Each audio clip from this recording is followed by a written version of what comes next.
আসসালামু আলাইকুম আরহামতুল্লাহি ওয়া সুবহানাল্লাহি ওয়া বিহামদিহি সুবহানাল্লাহিল আযীম। আজকে আমরা এর অর্থ, বাংলা উচ্চারণ ও ফজিলত সম্পর্কে বিস্তারিত আলোচনা করব। আমল যত ছোটই হোক না কেন, তা আল্লাহর কাছে অনেক দামি। এসব আমলই কিয়ামতের দিন বান্দার সামনে হাজির হবে বিশাল সোয়াব আকারে।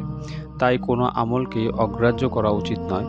কিয়ামতের দিন বান্দার সকল পাপ ও পুণ্যের সকল হিসাব মূল্যায়িত হবে, তা যদি অনুপরিমাণও হয়।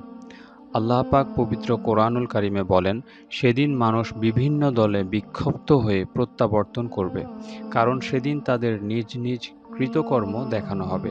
সুতরাং কেউ অনুপরিমাণ সৎকর্ম করে থাকলে সে তা দেখতে পাবে, এবং কেউ অনুপরিমাণ অসৎকর্ম করে থাকলে তাও সে দেখতে পাবে।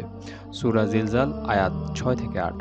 সুবহানাল্লাহি ওয়া বিহামদিহি সুবহানাল্লাহিল আযীমের ফজিলতের ব্যাপারে বলা হয়েছে, আবু হুরাইরা রাদিয়াল্লাহু তাআলা আনহু থেকে বর্ণিত যে রাসূল সাল্লাল্লাহু আলাইহি ওয়াসাল্লাম বলেন, দুটি বাক্য এমন রয়েছে যা বলা সহজ, আমলের পাল্লায় অনেক ভারী, আর আল্লাহর কাছেও অধিক পছন্দনীয়। সেটি হলো সুবহানাল্লাহি ওয়া বিহামদিহি সুবহানাল্লাহিল আযীম।